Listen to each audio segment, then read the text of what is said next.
welcome back to Geek Stuff Off the Cuff. Wanted to let everybody know that if you didn't know already, there is some awesome stuff coming up in 2015. But today we're going to be talking about one thing in specific. It's the official Indiana Comic-Con, which is happening March 13th through the 15th in the good old year of 2015. And we actually have somebody special with us today. Sweet. Yes. Across the way, we've got, of course, Tony, but way down, Stephen, did you say it was in Florida? I am. I'm in Orlando, Florida. Way down in Florida, we have Stephen, is it Soloman? That's right. Hey, first shot. Nice. There we go. Nailed it. Swish. Exactly. Stephen are you the co-owner of the I'm the Comic-Con? co-owner. There's two of us, so I'm a 50% owner. Okay. And what does that mean? Like, what does ownership of a Comic-Con feel like to start things off? Because I want to be really honest, it sounds pretty cool to be able to say I own half of a Comic-Con. You know, it's kind of a dream for me, not only just because it's a Comic-Con, but, you know, personally, having my own business is a dream in itself. But then for it to be in my passion, which, you know, is comic books, makes it exponentially better. So it's really, there's nothing could top it for me. So it's great. Now, you're a comic book fan? I am, definitely. I would assume and hope so. Like, I'm not going to start like a Crochet Fest 2015. You know, it's like I got to get into what I want to be into. So, all right, well, let's tackle the big issue then right away. Tell us about some of the favorites you grew up reading, the things you're liking now. Tell us about the fan stuff before we jump into the con stuff. All right. Well, I'm 27, so I sort of grew up on the when X-Men was everywhere. So I grew up on the X-Men animated series, and so X-Men was always my favorite growing up. So that's sort of how I got into comics, you know, was that era, that early 90s era. So Wolverine was always my favorite character. But even before that, you know, I loved Ninja Turtles and Batman. So those are my earliest days of collecting, and I guess when I was about maybe 15 or 16, I really started to become a hardcore collector, more of the vintage stuff. You know, I've been working on my run of X-Men and Tales of Suspense. So I'm a Marvel guy through and through. Nowadays I collect original artwork as well, and so that's me in a nutshell as far as my geek cred. What did you feel about the old 90s X-Men cartoon? I loved it. that was a huge thing for me. However, I never cared for Jubilee.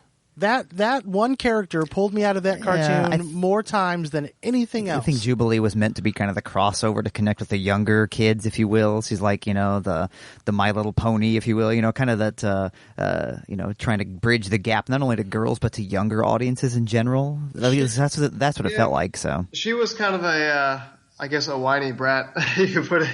Yeah, that's fair. Fair assessment. I didn't dislike her. Actually, I pretty much loved everything about the show as a kid. Every weekend I would watch it. I remember sitting in front of the TV Saturday morning, and then at the end of that 30-minute show would say, "To be continued," and I was just cringe, and the weeks seemed to just go by at a snail's pace.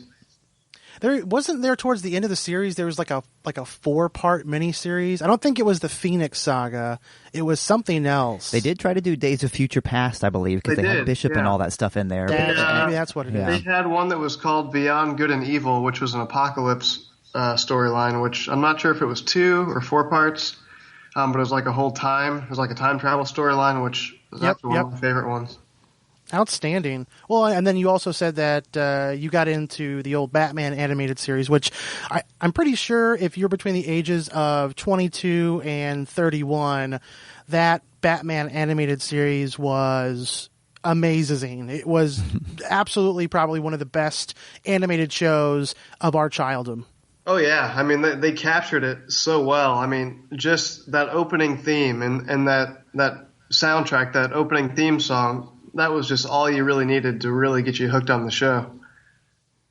Absolutely. And it was dark. I think that was like one of the first times that there was a really dark Batman. It was still light for the most part, but it was one of the you watch it and you're like, oh, he's a pretty bad dude. He could do some damage if you let him. So, outstanding. Well, I'm glad that you actually have a fan side of you. That's going to make everything that we talk about so much more fun, knowing that it's not just business for you and that you enjoy the geekdom of everything as a whole. So, we're going to talk about last year's con, 2013 or 2014's con, a little bit, but we're going to save that till later on in the show. This section, I want to talk about several different things, namely the fact that you've got an amazing guest list coming out. Looking at your website, which is located at indianacomiccon.com/Indianapolis, you can check out right there, front page, boom, Carrie Fisher. As a fan, what did it feel like to you when you found out that Carrie Fisher was a go? Well, I loved it. I mean, to be honest, we've been trying to get a Star Wars cast member for quite a while, and it's difficult. It really is difficult. So we had actually been working on that deal for quite a while. So, when we booked her, I'm sort of the one that I do a lot of the celebrity bookings. My business partner does, he does quite a bit too, but I think I'd probably do about 60 or 70%. And so, I see what's going on and I'm in the negotiation. And so it was really, it was definitely, it was a lot of work involved. So when we finally got it, I was like, nailed it. That's awesome. That's very cool. Now, of course, with this, I don't know, and you may not be able to speak to this. Generally, is there anything else Star Wars related that you're working on? Will we be seeing like any other people, past or present, that might be there? As far as cast members, probably not, or at least we don't have anything planned at the moment. Sometimes things will come up at the last minute where someone will want to join in. But we don't have anything in the works at the moment. Fair enough. I've often thought about going to a convention, possibly even getting a vendor table and just dressing up as Jar Jar and charging people $5 to slap me. I think it'd be a great business. Go. Yeah. I mean, yes. I would leave probably the richest man there, I would think. So. Well, and then if you say half of it's going to charity, then you'll get even more money. It's like $5, slap Jar Jar on the face, $10, swift kick to the Jar Jar nuts. Yeah, or maybe some type of paintball or airsoft thing could work as well. I like where this is going. Yep, I'm feeling a vendor table coming around the corner, and one poor sucker to be dressed up as Jar Jar Binks. Yeah. Until George shows up and he's like, "What are you guys doing? Don't do that damn stuff." Now, since you have never listened to the podcast before, and we're not going to keep bringing that up throughout the entire show, I'm only going to bring it up every 5 minutes. That's fair. Tony here is, we're both big Doctor Who fans. He and his wife are exponentially greater fans of Doctor Who than my wife and I. And it looks like we've got some Doctor Who coming as well with Jenna Coleman. She is going to be there. Any information that you can give on as far as how you got Jenna to agree to come? She seems like she's up here next to Carrie Fisher, and I don't know. From my standpoint, Carrie Fisher's got a little bit more pull than Jenna, but I mean, Jenna's cute. Don't get me wrong on that front. But what was it like getting Jenna, who is relatively a little bit more unknown for the most part? Because I honestly feel that through a convention, Carrie Fisher can walk around, and there's really not going to be anybody that doesn't know who Carrie Fisher is. Mm-hmm. The Jenna Coleman pull, though. What was it like pulling her, since she's actively working right now? She's in a massive television series. And if you want to talk a little bit, it's kind of the same thing with Jason Momoa with Game of Thrones. What was it like reaching out to them and getting them to come here to Indianapolis? Well, I think one of the things that we sort of try to do in our convention is we try to have, for one, people that aren't on the convention circuit very much, and two, we try to, I guess, we try to have most of the people attend that they're current. We want current names. And so Jenna Coleman is obviously as current as it gets for Doctor Who. We got her because we've actually, we do the Tampa Bay Comic-Con as well. So we have one in Tampa, Florida. And we're big into Game of Thrones. And we had Richard Madden, who was Robb Stark in Game of Thrones at our convention this past August. Sure. And he's actually the boyfriend of Jenna, and they're represented by the same agency. So that's sort of how we started the conversation with Jenna. Is we already had a relationship with their representation. Well, that worked out pretty nice. Yeah, it's convenient. Yeah. So you just so happen to be dating this girl that is on a massive television show. Can you drop in a couple good words for us? Yeah, sure, not a problem. Of course, by the time that the convention rolls around in March, her run at Doctor Who will sadly have come to an end. But I'm sure she'll still have a ton of stuff to speak about with the experience. With this, are you guys doing anything with? Obviously, locally, we have a big, Who North America is situated here in Indy. Is there anything going on with them with the experience, or is Jenna just kind of a solo shot type of booking? They actually reached out to us, on the exhibitor level. So as far as I know, they actually will be attending with a large exhibitor setup. As far as other things, as far as panels and things like that, we don't have anything in the works with them yet. Although I'm sure we'll have some Doctor Who panels that may be fan run, but I'm pretty sure that they'll be there on the vendor level at least. Very cool. Very cool. Yeah, I mean, looking, obviously, those are kind of your, marquee folks, the big names. But, as a fan, I love, like you said, getting into the deeper cuts, people that you may not see at every convention, because sometimes it feels like, oh, okay, this guy again, or, oh, great, my fifth picture with this girl. I mean, you guys have landed some names that I personally feel are great stuff. People that I would just want to meet. You've got obviously comic book talent. Denny O'Neil, I saw was a recent signee, which is a great name. I love the voice talent as well. I mean, I see Disney princesses on here. The gal who did the voice of Belle, the gal who did there's another voice, Jasmine's voice on there. I love Billy West. He's done a voice in just about every cartoon ever created. I'm pretty sure it's in their bylaws somewhere that Billy has to have a voice in a cartoon if you're going to make a cartoon. Yeah. Which is super cool to see him. John Rhys Davies, I mean, I love him from Lord of the Rings and Sliders.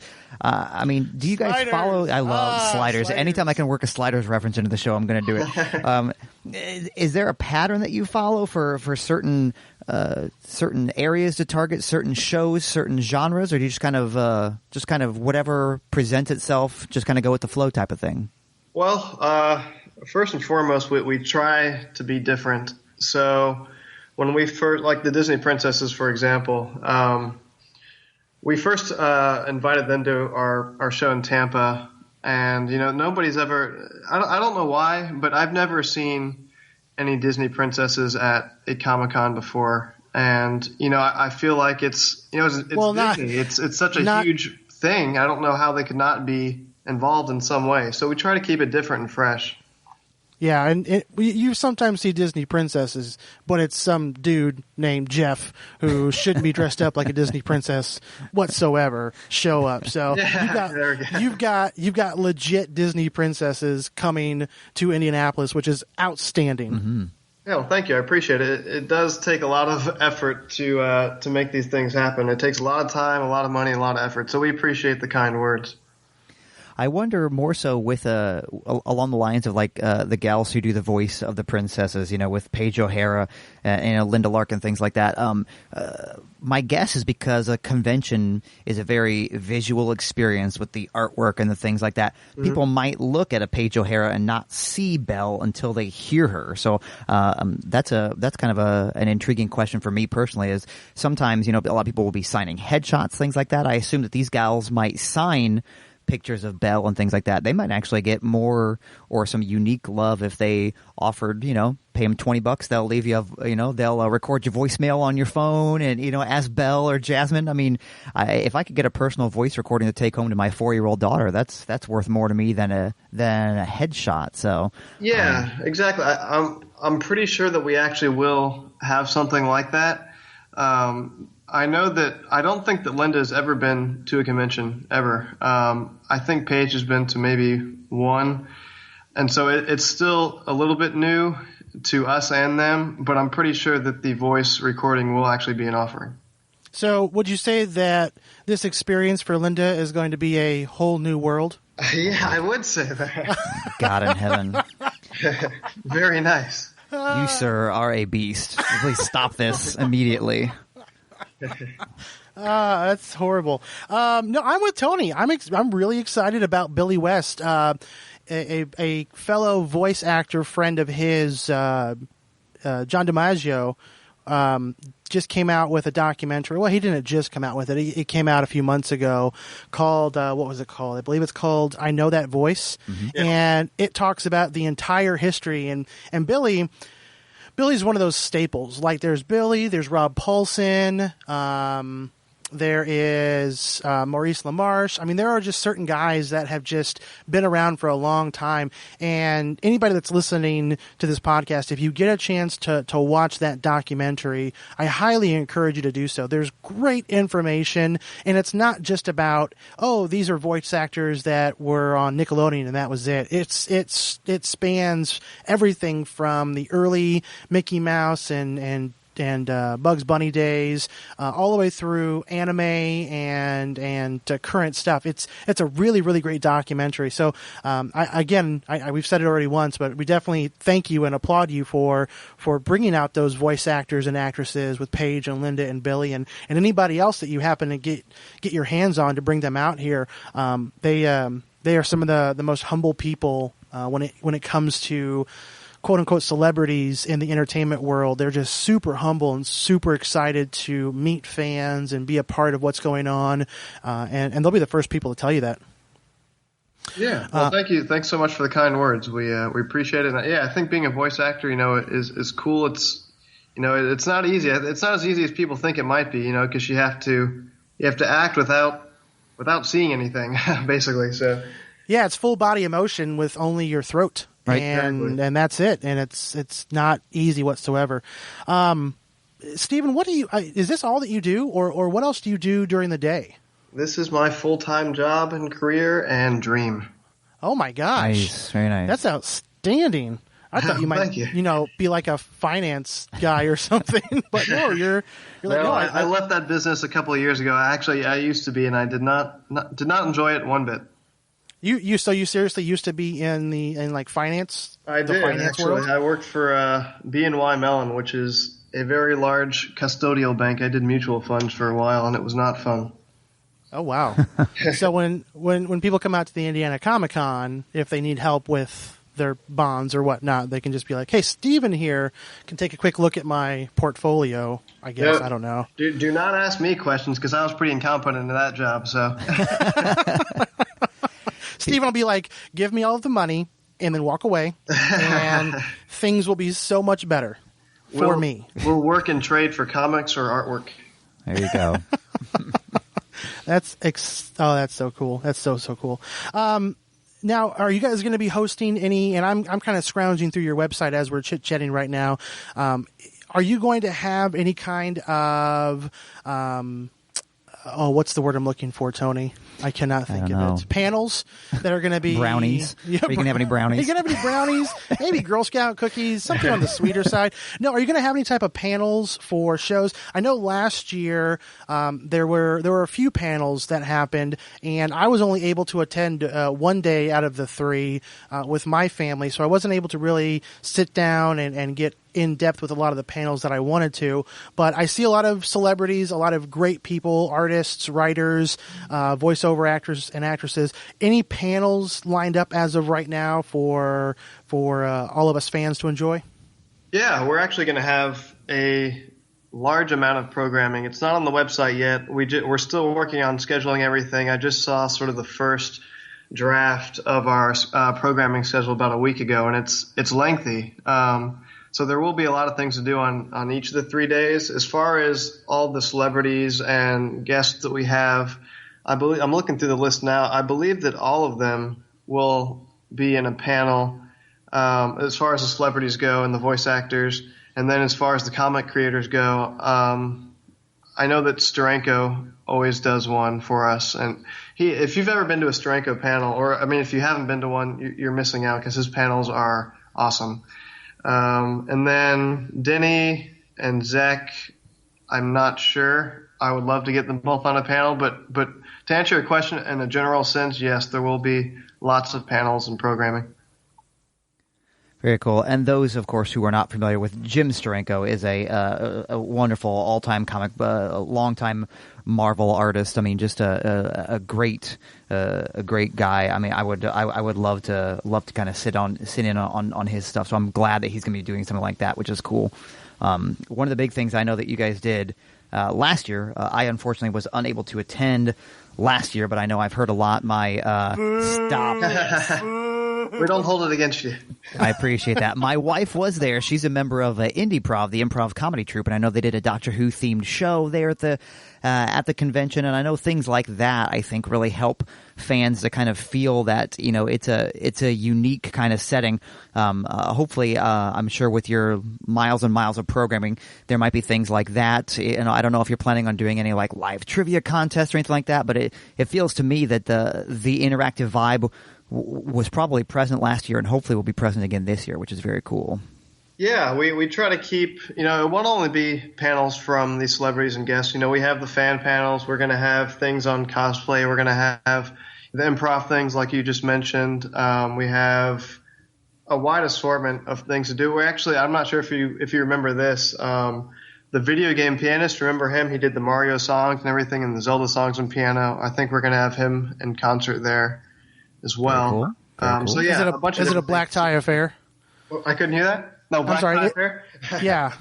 I mean, if you're gonna have a big name, you know, pianist guy, I mean, we got to do this up right. You know, there needs to be tickets. There needs to be ushers. We need people with flashlights with those little orange things on the end of them. That'll work. Although you'll probably be just at home in a Link tunic or a Mario hat or whatever. Perfect. Yeah, if I could wear my Yoshi get up with a black tie, I think I'd be just about perfect. So. Oh yeah. Yes. Oh, so that's the only thing. So you can dress up as anybody that you want as long as you also have a black tie. There we go. I'll do that. Yeah. I'll do that. I like it. What are you dressed up like? I'm a podcast host with a black tie. Wow. And then I get thrown out on the street instantly. Instant thrown out. Yeah. It's like teleportation out there. I'm actually super excited about Mike Zeck and John Beatty. They both worked on most of the Secret Wars, I believe. They did. And that's one of the few sets that I have in my collection that, you know, you just have those sets that they might not be worth the greatest amount. They're never going to be worth the same as Action Comics #1 or first appearance of Wolverine. What was that? Hulk 185. 181. 181. So close. Sorry. Yet so far. There you go. Well done. Well done. I'll just walk away now and close the door and never come back. Welcome our new co-host, Stephen Soloman, everybody. Shoot. Now, yeah. Thanks. Appreciate that, Steve. Anytime. So, I'm stoked because it's not that massive book, and I'm excited about taking my set in and hopefully getting some signings or getting some autographs and getting some treatment to the books that I would like to have done to them, because just like Stephen had said before, and Tony, you and I have talked about this several times, that it's not always necessarily about the money aspect of it. Stephen, I'm sure you probably made more money than what you're doing now, but there's that level of passion and excitement, and you know, you wake up and you're getting to do something that you're excited about can be more fruitful than having a job that, you know, pays you a little bit more, being able to do something that you don't necessarily love to do. So I applaud you for taking that jump and making that leap into a world of a slight unknown. I mean, comics are, in pop culture as a whole, is kind of up and down and all over the place, but making that first jump is always the hardest part. So well done. Oh, thank you. And then I'm looking here real quick at the website. You're going to have the entire cast of Guardians of the Galaxy 2. That's great. Moving on to the next one. Now, we'll see. How long do you actually try to get guests to come in? Like, do you make a cutoff point at some point in time? Because this is, like you said before, this isn't your first rodeo. You've done this quite a few times down there in Tampa and then Indianapolis. You just started the Indianapolis one, but do you do you kind of just know after you've done so many of these that, all right, if we don't have anybody by beginning of February, then we're just going to cut it off? Or if somebody relatively bigger came and said, hey, I'm here, I want to be a part of it, are you guys open to just taking people in as much as possible? Well, not really, actually. We sort of, for one, when we go into inviting people, we sort of have an idea of not necessarily who we want, although that does happen as well, but more so the properties that we want. Say we want Game of Thrones property or we want Star Wars property. So then we narrow it down to the names that we want within the properties that we want. But also you have to take in consideration, the money that goes into getting these people here, which is a lot. So, we can't have too many people there, obviously, because we don't have unlimited funds. So no, there definitely is a cutoff, whether that cutoff is financial or whether it is just because, we have as many people as we need. I think right now we've got a great guest list and we're not really looking to add anybody else. We sort of hit our budget now, I think, for this one. Nice. Well, that's respectable. I mean, yeah. You put too many ingredients into something, and you can kind of take away from what the flavor is supposed to be like as a whole. Just like weddings. I mean, Tony and I work in the wedding industry as wedding DJs and wedding hosts, and that's something that we tell couples that we work with all the time is you don't necessarily want the party to go until nobody can stand anymore. You kind of want that solid end point, and it kind of feels the same way with what you're doing is, we want it to be full, and we want there to be a nice variety, and we want these different properties, but you're not looking to get every cast member from Game of Thrones, and you don't want everybody from Star Wars. You still kind of want that mystery of, who might be here next year or who might make a surprise appearance that nobody even knows about until the day of when Carrie's up there on a panel and all of a sudden Mark Hamill and Harrison Ford show up and they're like, hey, surprise. That would be nice. Surprise. So we got a little bit of time left, and I wanted to hit on this last convention earlier this year, and wanted to find out from you some things that you learned about Indianapolis, things that are changing from the convention that happened earlier this year and the one that's going to be happening next year, what you're going to be changing, what you're modifying, what you liked, all that good stuff. Well, earlier this year, it was obviously well attended. On the Saturday, I was there, Tony. Were you there, Tony? My family was, yes. on the Saturday of the event, we had to shut down sales because we were at capacity as far as the amount of people that we could fit in the space that we had. So that obviously upset a lot of the people, namely the people that we had to turn away. It's never fun to turn away people. It's a horrible feeling. But we wish that people would understand and put that into perspective. When you start a convention of this size and you go to a venue that's, an in-demand venue like the Indiana Convention Center, you have to book these venues, a year or more in advance. And so, if you're booking it a year in advance, you have to say now, I want X amount of space. I think I can fill up 90,000 square feet or 500,000 square feet, whatever the number is. You have to pick a number far in advance. Obviously you're not going to know how many people are going to be attending a year in advance. So we picked a space for the first one that was 90,000 square feet. To us, that was a lot of space because for our Tampa event that, had preceded it, we only had 75,000 square feet, and that's a well-established event. So we had 90,000 square feet for the first ever Indiana Comic-Con, and it turned out to not be enough. Yeah, that's right, Tampa. In your face. Suck it, Tampa. You guys came out in droves. So for the next one, we have over 400,000 square feet to accommodate, a lot more guests, a lot more exhibitors. So hopefully there's not going to be we don't anticipate any problems. So that's the story with any overcrowding issues. You have to book it in advance, and you do the best that you can. But when when you're 2 weeks out and sales are blockbuster, gangbuster sales, and you ask the convention center, hey, we're making a ton of sales. Can we get some more space? And they say, well, we don't have any more space to give you. It's like, well, what are you supposed to do? If people are going to show up and keep buying tickets, obviously there's going to be a cutoff point, and we experienced that this past convention. So for the next one, we have a lot more space, and it will be perfect. Good. Well, like you, perfect in every way. You heard it here first, folks. That's a quote. That's a quote a perfect from convention. Stephen.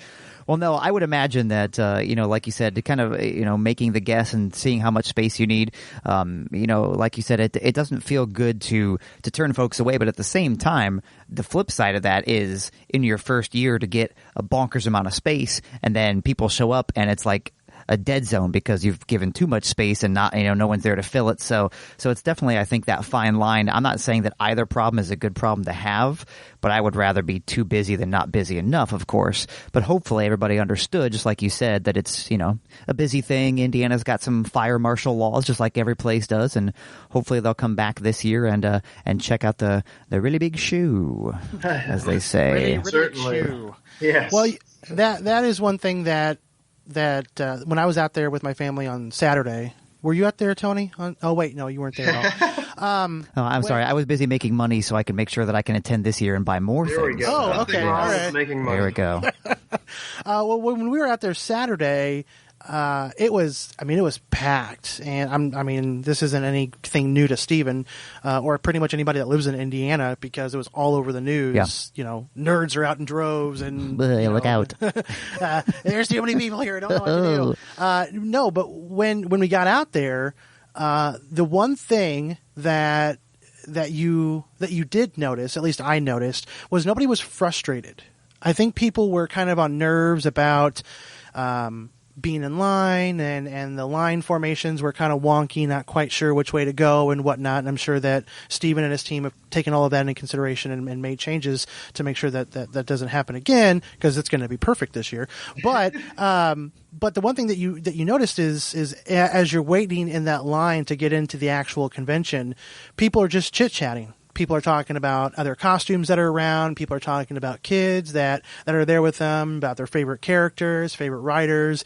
It was a very, very friendly type of an atmosphere. And again, this is coming from a perspective of, I got into the convention, and I know that after I got in, they closed it about an hour later. So I was one of the lucky few, I guess, that was able to make its way in there. And there might have been some upset people that didn't make it in, but the lines that we were in, they were very cordial and very kind. And once we got in there, yes, we did have a stroller because we did have our 2 children with us. But we had to move around slowly and get through to every place. But it was neat to meet all the different artists. And my wife was a little overwhelmed by everything, just so much nerd stuff hitting her all from all angles, and she didn't know what to do. But yeah, if you take a look at the website, 2014 it was Hall D and E, and now you've got F, G, H, I, J, and K, which is tripled. Or it's so many more letters than the last time. So many more. 3 times as many letters as last time. That's right. Yeah, it's over 4 times as big. Yeah, so it's awesome. It's gonna be insanely amazing. So I'm glad to hear, and I know this is going to sound weird, but I'm glad to hear that you guys have taken all of that into account, and that you're saying, yes, we know that it was small. Yes, we realize that. But just like what you and Tony were speaking about, this was the first time. We had nothing to base it off of. We had to just kind of take a guess, and we were bigger than down in Tampa, and it still wasn't enough room. So, that just sets the bar higher for Tampa to say, hey, Indiana can do this while it's snowing. Exactly. Good luck, chumps. Yeah, you guys can do it too. So, just an overview real quick. Once again, Friday, Saturday, and Sunday, March 13th, 14th, and 15th of the year 2015. Stuff going on all the time, all 3 days. So check out their website at indianacomiccon.com, and you'll get price and information. You'll get all kinds of. There's a photo gallery from last year's con? It is, yes. Okay, last year's con, there's lots of pictures on there. If you want to order tickets, you can do that. If you're coming from out of state, there's lots of amazing hotels that you can stay at. I think that you guys have officially partnered with a hotel for this one, correct? Yeah, we did. We partnered with the Marriott. We have a couple others that we're going to be announcing soon as well, but the one that we have listed right now is the Marriott, which is right across the street from the convention center. Absolutely. And it's a perfect spot. It's a great spot for it. So with that, Stephen, thank you so much for taking some time out of your busy schedule to sit down with us in Indiana, you in Florida, and I think we all know who has the better weather right now. It has actually been pouring rain all day, so don't feel jealous in the least. And now I feel better. So thanks again, Stephen. Well, thank you so much for having me on, guys. I really appreciate it. Definitely. You're very welcome. Everybody else, take it easy. Have an amazing day. Alrighty.